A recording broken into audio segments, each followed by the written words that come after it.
Welcome to the Product Design for Learning podcast. We've got Arash Mazinani, if I said that right. Yes, like the 8th time correct, from Aggreko. Arash, I'm going to read your LinkedIn bio to you quickly. Just to preface this, it's probably on the episode title, but this episode is all about the understand phase. So when we're talking about product design, we're talking about the very, very beginning of a process. Someone says, something's wrong, or I need something. And that's what we're going to get into. But your LinkedIn bio says, and I'm going to read this word for word, dynamic learning leader with over a decade of experience working in FTSE 100 and private equity companies, skilled at leading teams that help employees and businesses grow and do their best work. Experience delivering leadership development, global transformation projects, people insights, and human-centered design. Specializes in experimentation, disruptive thinking, and performance consulting to craft solutions that get to the heart of employees' challenges and concerns while supporting business priorities. That's the kind of person I want to work with.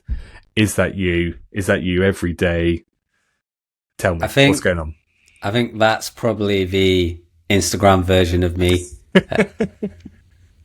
What's the Instagram versus reality? What's the reality version? Yeah, that's a full transparency. Everybody has a swanky title on LinkedIn and social media, but I think we all wrestle with, on a daily basis, doubting ourselves, second guessing ourselves, wanting to do more, maybe not always being as happy with the stuff that we've done as we could be, and I think that's just the part of being human, I guess. Yeah, 100%. There's a few bits in there that I really liked, actually. The one I've seen that I love, there's a few that I love, actually. One just got people manager, and that's it. Or it was like people specialist. And I was like, that's you. That's everything about you. Fair enough. But in your one, there was bits where you talked about, I've still got it up on screen, actually, where you talked about human-centered design, but then you start to get towards the end of that kind of paragraph, where you say about performance consulting to craft solutions that get to the heart of employees' challenges and concerns while supporting business priorities. Mm-hmm. So for me, when we're talking about product design, that's one of the things that I usually explain to people is that a good product, whether we're talking about learning or not actually, but also we're talking about learning today, it doesn't, or it shouldn't, a good product shouldn't just work for one or the other. So as we talk about user experience, yes, the user is incredibly important because they need to be able to use it, but the product as a whole has to work for the business. People work at the business makes money to pay the people. It's a circular thing. I'm sure we all know how that works. So first question for you on that is, how would you summarize this phase of understanding and this process of it and why it's important in a minute, there or thereabouts? Because you've touched on it a lot in your LinkedIn bio. Yeah, I think if I was to summarize it, it would be, it's almost like a North Star that guides everybody who's working on that project in one particular direction. And it also provides focus in terms of what it is that you're working on. Yeah. So that would be a succinct way, because as you know, people can come to you with a request, and if you don't really define what that request is, then you could end up doing absolutely anything and everything. Yeah. And also there's an opportunity for them to keep adding to it whenever they want, because it's not being clearly defined, which is also a potential risk and pitfall. Yeah. And I'm sure we've all seen people just turning up and saying, I want something very, very specific, or being the complete opposite and just saying, can you just make this problem go away, without really understanding what the problem is and how, what makes up that problem. So if we take that as a scenario, so like and again, this could be fictitious, but if you can, without mentioning names, maybe give us some real life stories of when you've been presented with a problem or even a request, if someone is very definitive around, I would like this type of thing. What are the first things that you do, and why do you do them to try and help yourself kick that project off? To be really non-specific and vague, ask lots of questions and be inquisitive. I think I know I jest, but I think having that curiosity is pretty vital. Yeah. it's easy to slip into a frame where you want to run and jump into a solution. But I actually think it's a great opportunity to be inquisitive, to really try and explore what is driving that request or that ask or that problem, and try and get into the thick of it. So yeah, and I mentioned the word problem. I guess that's another thing to ask is, what problem are we trying to solve? What's driving this? How does it align with our business priorities? What's already been done, if anything? What assumptions are we making? This is something that I think is a bit of a maybe underutilized question, but I think sometimes we can start with a set of assumptions that, if we don't really explore, can quickly end up derailing us. So I think that's a really good one. And an example of that might be that recently I've been working on a project, and the stakeholder was, I can't remember exactly how he phrased it, but he was like, oh, we just need to get them to really understand how this impacts X, Y, and Z. And the assumption was that they even care about it to begin with. And I think it's things like that. People come in because if they're working in that particular part of the business every day, and they're obviously in it for a reason because they perhaps enjoy it, they assume everybody else is as interested in it as them. So that potentially is one thing. And then the other question as well, which is an interesting one, is what would people be able to do the thing that you wanting them to do if you were to give them £1 million or $1 million? Yeah. And that's really to explore, to try and get the stakeholder to understand or work through the idea of, okay, is it a capability challenge? Is it actually perhaps something else like motivation, or is it an environmental challenge? And then the other sort of key thing is obviously who needs to be involved and at what level. Again, I'm sure we've all had people parachute in at the end of a project, and really they should have been in at the beginning, and you're like, oh, if only we'd asked that question, or if only we'd actually got the right people involved. And then the real sort of meat of that sort of understand phase for us is about asking and exploring what people need to think, feel, and do. And that's kind of centered around the 5DI process that is, I guess, the process that we typically follow. Yeah, and then so you mentioned about a couple of things in there. So we'll take stakeholders as the first one. So again, in our product design process, we always think about, and we always ask people as well, not just who should be involved, but also why they should be involved. So, stakeholder number one could be in because they're the sponsor. Great, but do they have a technical interest or know-how on this to be able to guide and shut things down or improve or push things along? Or are they just there because they're providing the money? Like, they just want to see the outcome. So it's almost like this kind of high interest, low influence kind of, and the varying degrees of high and high, low and low, where they should or shouldn't be involved. Then it's also when you start to figure out, do we need all of these people right now? Do we need a handful of them? Are they just a lovely person that shouldn't be involved in this project for whatever reason? And also, is anyone missing? So, as you said, people jumping in at the end. I just want to go off on a slight tangent on this. How do you deal with people coming in at the end? Because we've all had it, and I don't think I've ever worked with...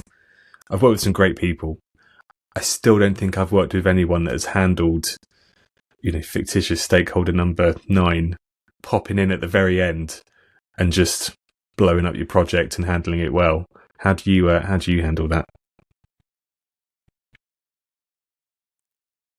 Try not to handle it at the end and handle it at the beginning is what I would say.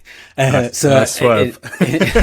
In essence, try and avoid it. I think if I think about the past when it's happened, I don't know if there has necessarily been a technique, a tactic, or whatever that I've successfully kind of deployed. I think it's one of those evolutions as a professional in this space that, okay, you take the loss maybe, or you take the consequences of not getting the right people in, you learn from it, and then the next time you try and implement the things that you've learned, and whether that's just asking the question, have we got the right people? Like you said, what level of involvement? I think the other thing is it realistic? I think sometimes people want to be involved, but the reality is they can't be involved because of their day-to-day jobs. So I've worked with a lot of people at director level, and they want to be involved. They've sort of delegated to somebody in their team, but it's almost, and again, this could go off on a tangent into like culture and sort of leading people and things like that. But they've delegated it to somebody in their team, but they've kind of not, it's like they don't fully trust them to sign it off and to see it through. So I think it's about having those honest conversations and being realistic and having that honest conversation with them around actually what's involved. Can they commit to that? Can they sort of deliver what it is that we need them to deliver? And a lot of it is through experience, and like you said, getting your fingers burnt and then coming back around and implementing that.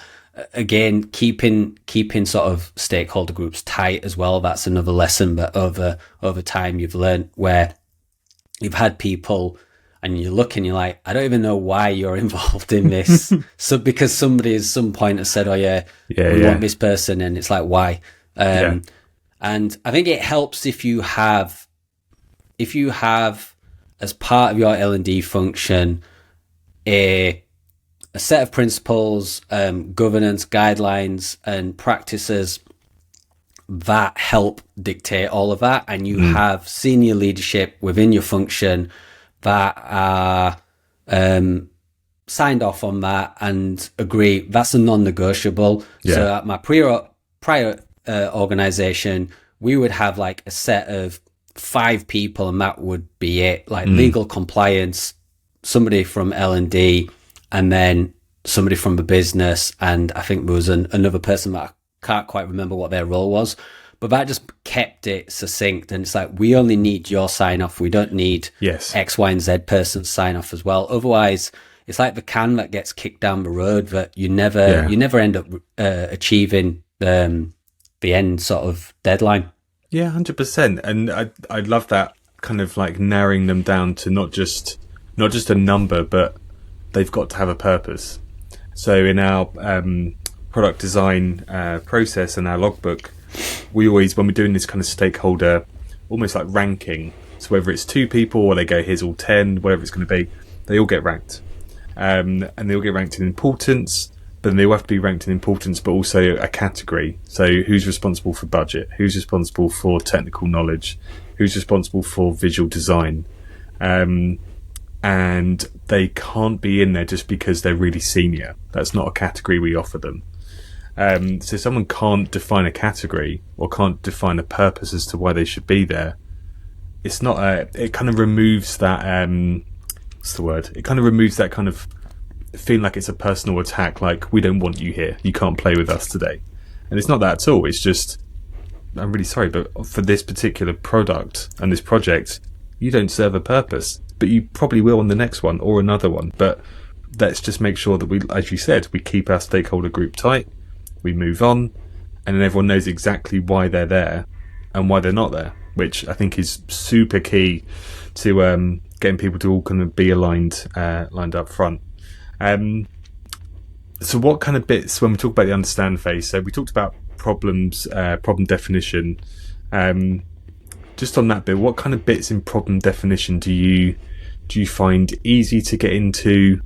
What kind of bits do you find not necessarily harder, but kind of more challenging to when you're working in bigger groups, basically, like if it was just you on your own, I'm sure you'd be able to figure it out pretty quickly, but obviously you need to speak to others. So what kind of bits in terms of defining that problem do you find hard, do you find easy, that kind of stuff? I think it's probably been a bit of a evolution in terms of growing to like it, and that's been a process as I've evolved as a learning professional from being a designer into the kind of role that I'm in now. And I think I've grown to love it because I think I'm a naturally curious person. So it's an opportunity to be curious, to be inquisitive, to kind of like unpick a problem and scratch beneath the surface. But there's also an opportunity as well to sort of like take stakeholders on a bit of a journey as well, because they're coming in and they might not be familiar with the way that you work, perhaps. And it's also getting them to think about their problem or their challenge in a way that they maybe not have thought about it before. So I think that's something that I've evolved to kind of get into and see as almost, I suppose, a bit of a challenge in itself. So I wouldn't necessarily say that I find any of it boring or difficult per se. I think the biggest challenge maybe is sort of drilling down and getting them to really sort of give up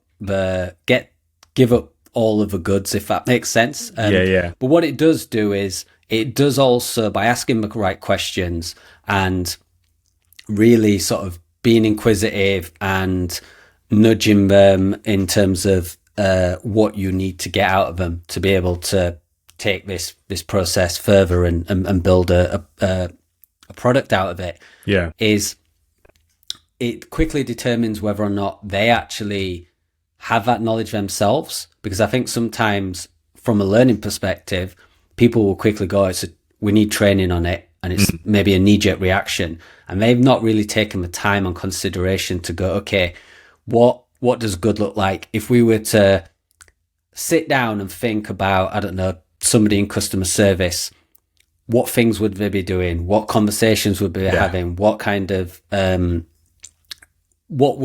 how would we know that this person is performing at their very best?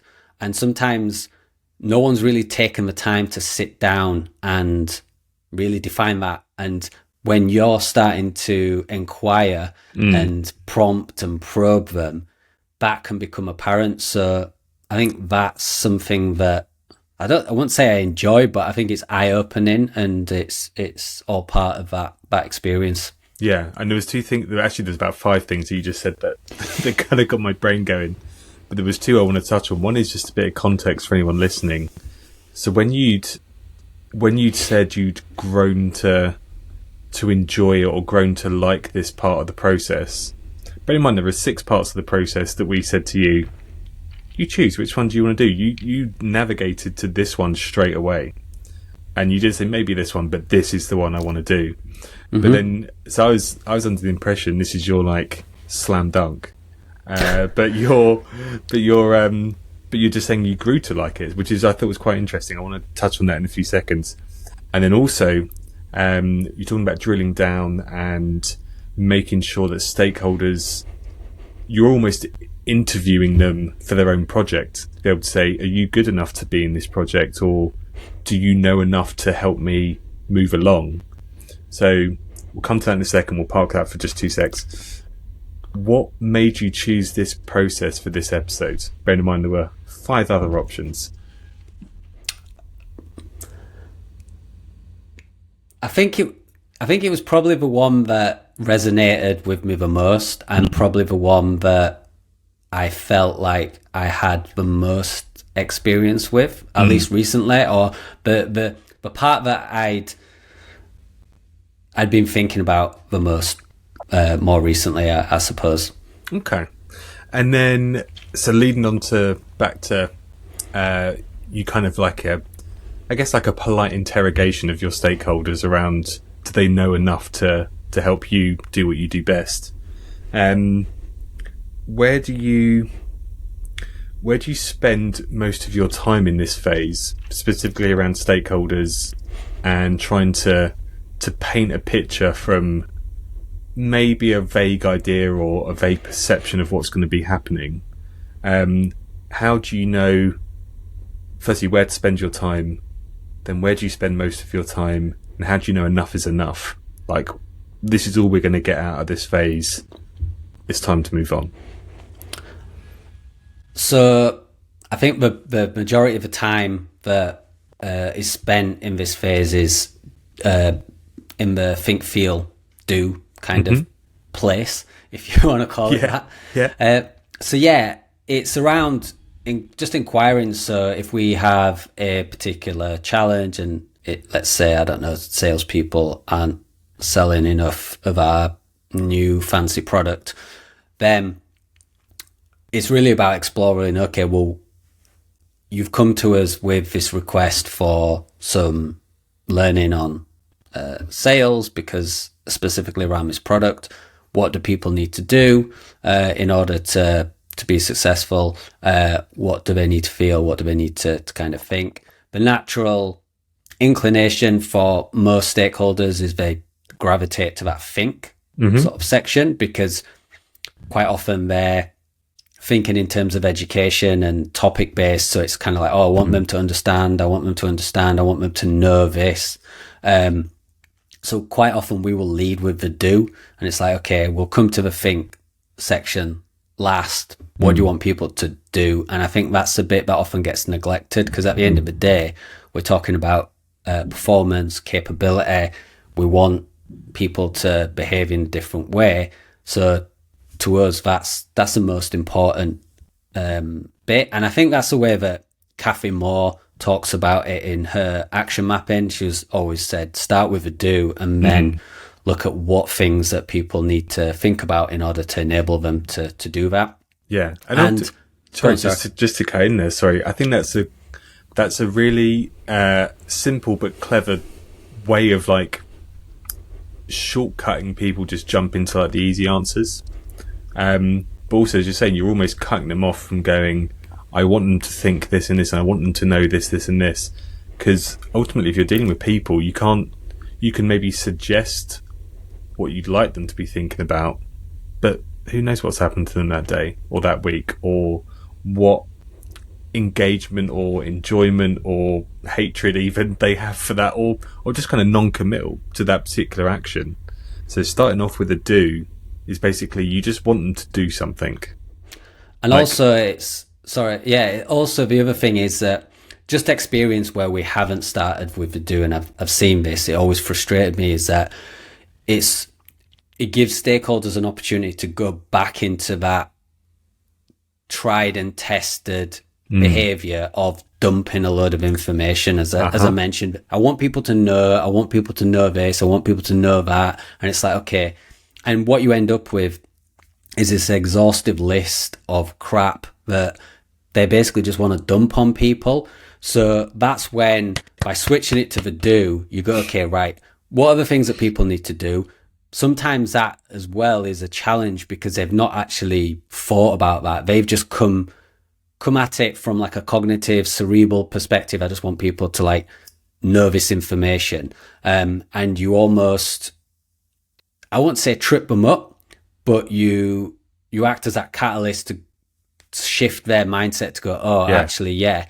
And then what you can do is, once you've got the do section complete, if they start to add unnecessary items to the think section, you can challenge them and go, okay, well, how does this help them do that thing? And if they go, oh, well, I don't know if it does. I just want them to know. It's like, okay, well, if it doesn't help them do it, it comes off. We don't necessarily kind of like need that. So it gives you that foundation to be able to challenge the stuff they're listing in the think section. Yeah. Without coming across like a prick, basically. Yeah. And that last 2 or 3 minutes should be played to every stakeholder for every learning project for all time going forward. And the only bit I disagree with is I think you should trip them up. I think that's perfectly fine. I think that's our is it our role? If not, it's maybe something we should be doing more of as an industry. I don't know. I see a lot of people that kind of just go, well, they're really, they're the expert in this field. It's like, that's great, but you're meant to be the learning expert. So it's not saying that one is higher than the other.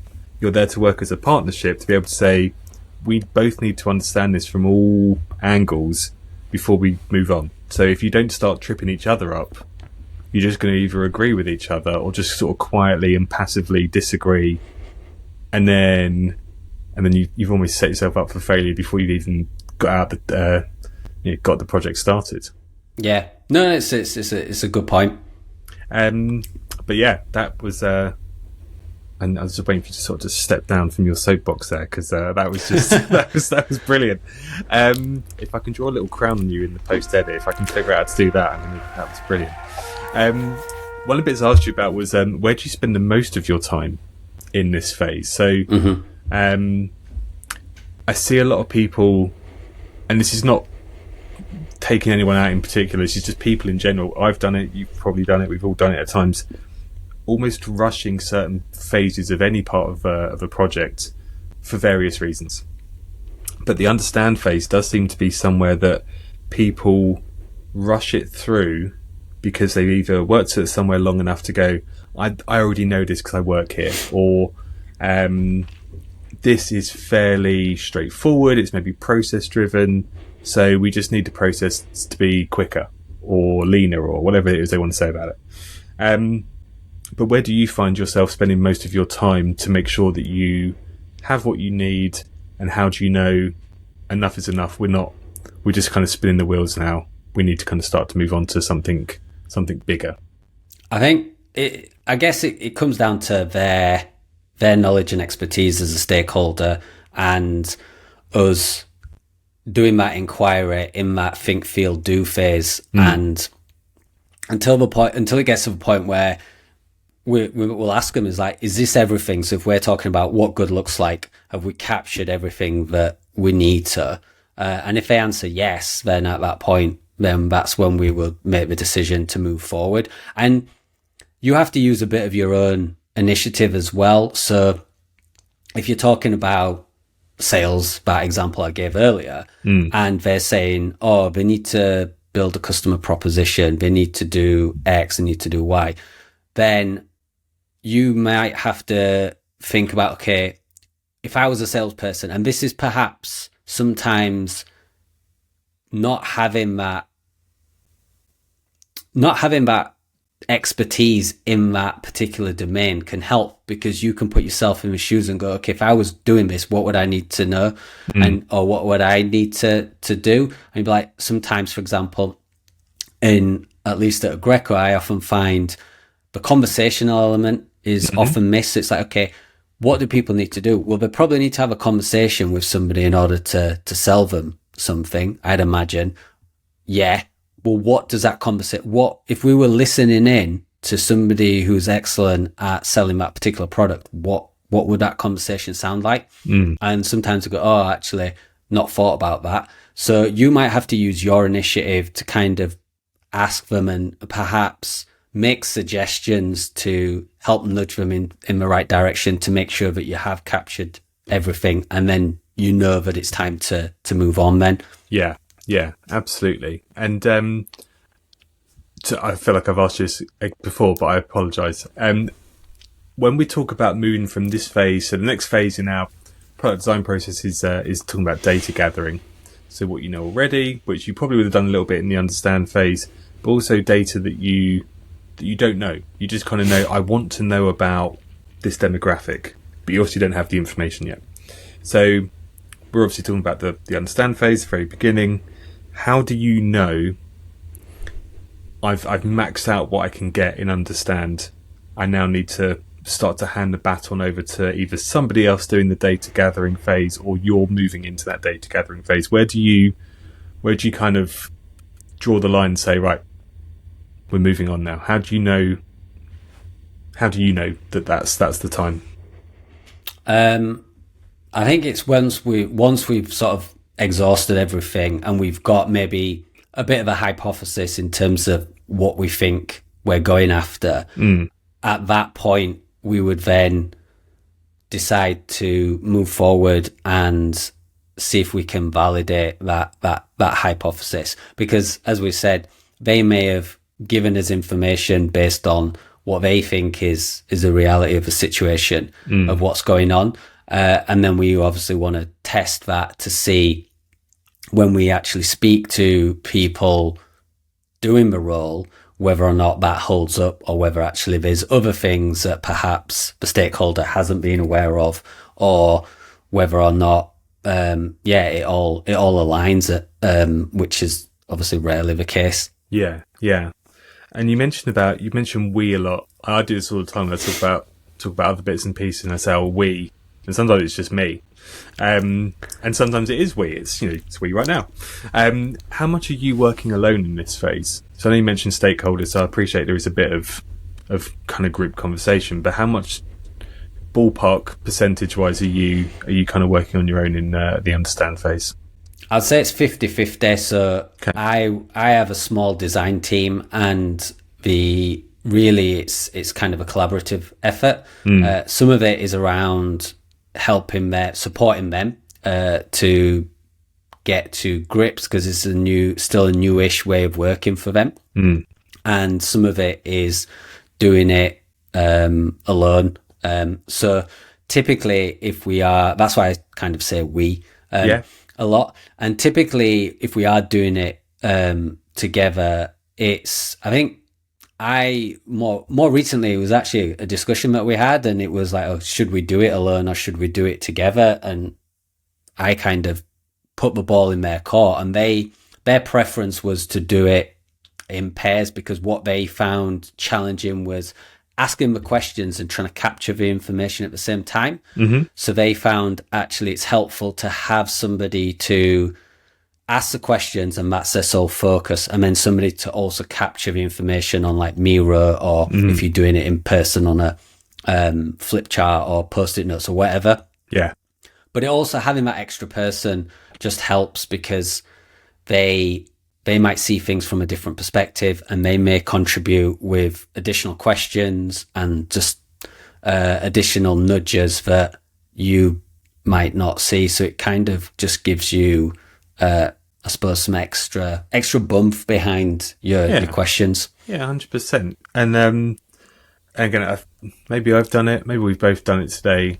But I think as a group, as a group of learning people, we do it a lot. We kind of give stakeholders a bad rep, and it's not their job to be learning people. Their job is to be the stakeholder or the SME or whatever they're going to be.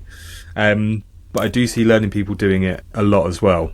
And weirdly, I see them doing it a lot now, more than I'd expect, purely because of the amount of noise that's on LinkedIn, the amount of people talking about process, exactly like what we're doing now. In this early phases, so this one in the kind of data gathering phase, I still see a lot of people, not just stakeholders, jump into solution. They kind of hear a problem, and then before they've really kind of even spoken about it, they then, it's come out the other ear, and then all of a sudden the solution comes out. We should make a podcast or a video or this or that, and they kind of jump into what the product's going to be. How do you deal with people that, in the super, super early phases, how do you deal with people that want to just kind of run away with an idea? So I think just to answer if you didn't ask a question, you just you I just rambled at you. Yeah. So I think I've matured as a learning professional. I would definitely say when I was starting out as a designer, I just wanted to create cool stuff. Same. And that was it. And I think when you're given a project or you start having conversations with stakeholders, my head would be sort of going 150 miles an hour at all the cool stuff that I could do. Mm-hmm. And I think as time goes on and you learn and you mature as a profession, then it becomes more around, or at least this is how I found it. As I explained earlier, I found that I actually enjoy it more going in and not having any preconceived ideas and finding joy in the inquiry, finding joy in that curiosity, and sort of just trying to understand the whole, the challenge really. So that's from a personal perspective. I think stakeholders, as you said, are a little bit different. I think probably as a profession, we've maybe not helped them as much as we could, because if you think about what you see online and your experience over the however many years you've been in the profession, all the buzzwords and the technologies and the different things, micro learning, e-learning, social learning, and we quite often will throw that in. I don't know whether it's just out of enthusiasm and naivety, or we're trying to bamboozle stakeholders, or trying to justify why we're doing the things that we're doing. But I think you can't really blame them, because they're coming to us trying to speak our language sometimes, or I want to e-learning, and they think that might be helpful.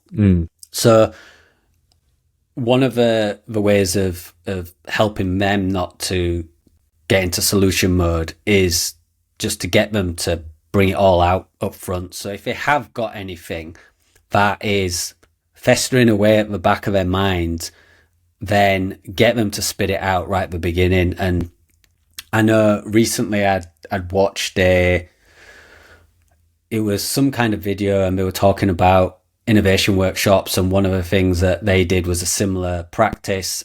They phrased it a little bit better, but the premise behind it was they were likening it to during the plague, where they asked people to bring out the dead.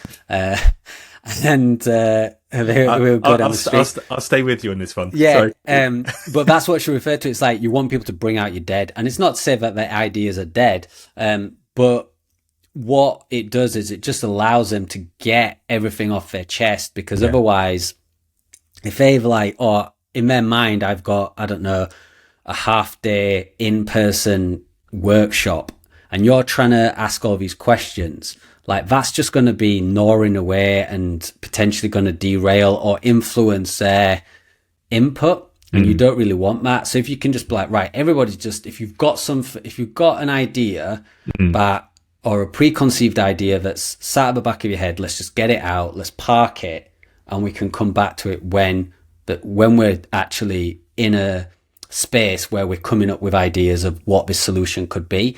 So they know it's not lost, it's there, it's safe, it's not going anywhere, but then they can 100% focus on the task at hand, and that's answering those questions and being exploratory and trying to give you that rich information that you're after. Yeah, absolutely. And I think, I mean, we could all sit and get on our high horse and say, you shouldn't be thinking about things, it's too early, and, you know, I probably did probably more than I should. But you can't stop someone having an idea. Like, if you have an idea, it just happens. But I think that whole bring out the dead thing is great to go, it's going to happen, so just say it. But it doesn't mean you're going to do it. All it means is that you've just kind of voiced it and said, this could be something we gravitate towards at some point, but right now we're not worried about what the solution is. And I think to your point about, I mean, this is going to be a whole separate episode about LinkedIn, buzzwords, all the rest of it. And I would love you to come on, because we have talked about that before. But there is a lot of noise around phrases and product types and formats and what we should be doing as an industry. So you hear more people talking about experiences right now, which by no means is a bad thing. If anything, I'm a big supporter of it. But you need to make sure that you're tying that experience into, firstly, a genuine experience, and not bastardizing the word, but also making sure what else are you putting around that experience. Are you talking about as a whole thing, or as a part of a thing, or what is it? Like, tell me more than just a phrase. So I think with this bit, for me, I'm going to start trying your bring out the dead idea. I tend to just shut people down right now and say, no, we're not even talking about that at the moment. I'm probably wrong. I'm going to try your idea. I think that's a nice way of doing it. But but yeah, so to the last proper question, which we'll probably have some tangents off. So I'm taking that advice. That's a bit of advice for me. What advice would you give to someone who struggles with this understand phase in general? Maybe they struggle to get a project moving in a way that maybe you find a lot more enjoyable or a lot more easy. Like you said, about maturing in your role, that kind of stuff. I think there's a few things. I think the first thing is be curious. As you said, if you've personally got an idea already, or you're jumping into solution mode, I think you need to kind of park that, because it's easy to do, and that's an ongoing practice. It's something that you have to work at. Be curious, as I said. Ask lots of questions. That's the best thing you can do. Just be inquisitive. Try and sort of keep digging. I know there's a whole infamous, if that's the right word, Toyota 5 Whys I see. If you can weave that in without it being obvious that you're doing it. I think everybody knows that what it is. That if you just ask why 5 times, they're like, "Oh, you're doing that thing, aren't you?" Yeah. But I think if you can ask why, and that comes back to that curiosity. I know somebody that I used to work with, and she used to frame it. She was like, "Imagine I'm your grandma. I don't know anything about this. You need to explain." I think it was more around getting stakeholders to explain challenging concepts in a simple way. So that's the way that she used it. But I suppose having that mindset and framing it in that way is that just be that person who's eager to understand and explore, and really ask a lot of questions. Also make sure that there is a conversation around sort of metrics. So how are you going to know that you've achieved the thing that you wanted to achieve? Do they have metrics in place? So I think that's definitely a key thing to include within that. I'd also say, sorry, just on that point, so metrics for me is a massive part of this. And if someone says this is a problem, if there isn't data assigned to that, it could almost just be opinion. Yeah. And your opinion could be different to mine, could be different to someone else's. So I always find if you can ask people to sort of map out an as is and a to be state, so what's happening right now, how do you know this is a problem? Give me some sort of metric or data or evidence, exactly. And then what does not having this problem look like? Either it goes away, or it's fewer, it's more, it's quicker, it's slower, whatever it's going to be. I find that trips people up, but not in a bad way. I'm not trying to trip them up. It's more gets them trying to think a bit more on track, is what I'm trying to say. But sorry to cut you off. No, it's a absolutely great point, and it's vital to kind of this phase, really. And it also helps define that, like as you said, there is a problem to begin with, and it's not just them putting their finger in the air and going, "Ooh, I think we need X, Y, or Z." I think the other thing is try and enjoy the process. I think one of the things that I've was thinking about more recently is I've always been throughout my career, it's like scrambling to get to the promised land, trying to get to that state where all the stakeholders are bought in, they're all happy to go through your process, each part of your process works like clockwork. And I had this realization, and again, I don't know, we can talk about this perhaps in a future episode, going back to what I said at the beginning, Instagram versus reality. You have this perception that other people, it's seamless, it's slick, it just all works. And there's that constant strive to get to that. And you find it frustrating until you get to that point. But then there was a part of me that had a realization more recently where it's like, well, maybe that will never come, and you have to, like, the journey, the striving to get to that is the destination, essentially. Yeah.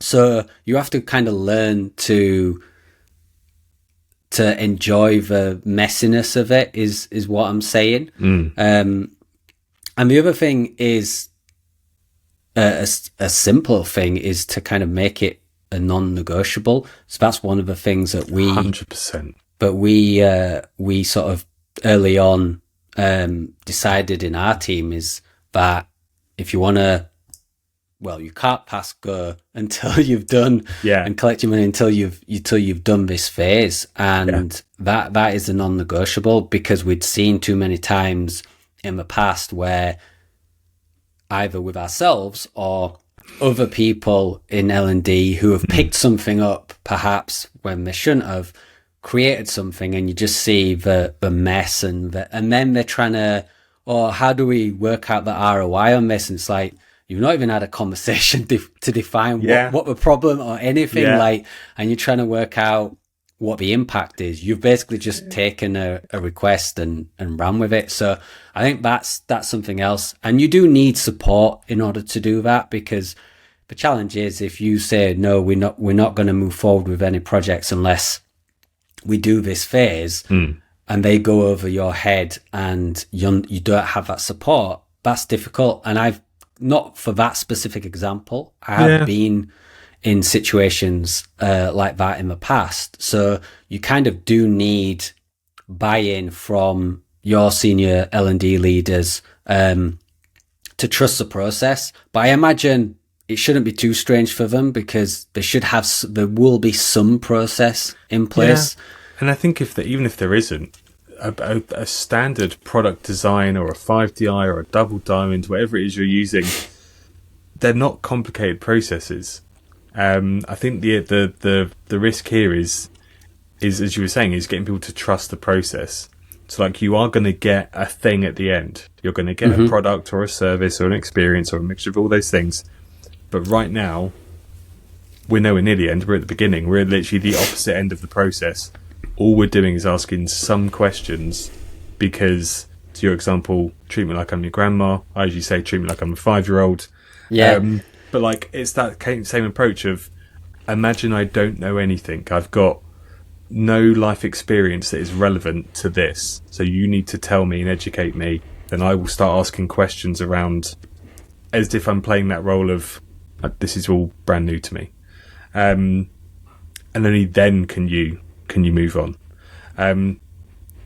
We're about to close, but just on this kind of the last point about advice you give people that are struggling with this phase, how long, and this is maybe how long's a piece of string, how long would you suggest someone spends in the understand phase?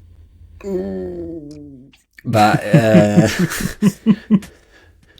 my default answer to questions like this is it depends. But I know that until you feel like you've got what you need to move forward is your answer if you want it to be. Like, as long as you feel like you've got what you need, and maybe over time, if you're learning to do this, you'll get to the end or halfway through a project and go, you know what, we messed up. Maybe we should have spent more time in it. And I think that's part and parcel of learning to grow and develop as an individual. And it comes back to what I was saying earlier in terms of like the journey is a destination, as opposed to just going, I need to be perfect first time. Don't work like that. Absolutely. And I think for me, the only thing I'd add to that is, I think you're right. It does depend. And you can do all the planning in the world, but you need to kind of go through it and understand where you went wrong, where you went right, those kind of things each time. But I think having a plan up front, as in, I'm going into any product or any project, what are the things I want to know? Because you're gonna pick up things that you didn't even think about asking, but they come out in conversation anyway. But trying to eliminate and exhaust all the things that you think you should know, and at least you've got some sort of yardstick around, did I get all the important things that I need to know? So stakeholders, budget, timelines, data, all these kind of things that I need to kind of get up front, and then I can move on. But again, putting a window of time on that could be, you could get that in an hour's long call. You could have the most perfect stakeholder in the world that goes, yep, here's all the answers you need. It might take you 2 weeks. We had But once it's, we're going to say we had a stakeholder once that came. They'd printed off a little booklet of like, it was like a little magazine that they'd created about everything to do, and it sounds silly. Obviously, sounds great. Yeah, but it did help because a lot of it they'd already thought about it. It was in there. They could refer us to the page, and we'd get the answer and stuff like that. So yeah, if you've got somebody who's well prepared or just really knows their subject matter in an area of the business inside out, knows what KPIs they're measuring, all that kind of stuff, it just makes it way easier. Absolutely. And I think helping somebody to prepare, giving them that kind of that nudge up front before they come to that meeting with you, is probably also not a bad shout. If you know what you want to know, give them a heads up. But yeah, definitely. But anyway, that was incredible advice, incredible monologue halfway through. I'm going to try and animate a little crown on your head during that bit. I probably won't, but I'll give it a whirl. But thank you so much. No we're at the end worries. of the episode. Is there anything you want to plug? Anywhere people can get to you? Anything you want to say? Your final thoughts? I'm not selling anything, so I'm not, no shameless plugs. LinkedIn is mainly the main place. I'm down as Arash Mazinani, but I'm sure you'll be able to tag me when it goes out, so to save people having to try and spell it. And I also have a bit of a informal podcast, I call it. It's kind of like a informal chat between me and a former colleague called Another L&D Podcast. And that's available on all places you can listen to podcasts. Nice. Cool. Thank you, sir. I'm going to check that out. Well, thank you again for talking to us. And Been a pleasure. No doubt see you again on another episode where we bag all over LinkedIn and buzzwords, probably. So, yeah, we'll get that sorted. Cool. Cool. Thanks, sir. Cheers. Cheers.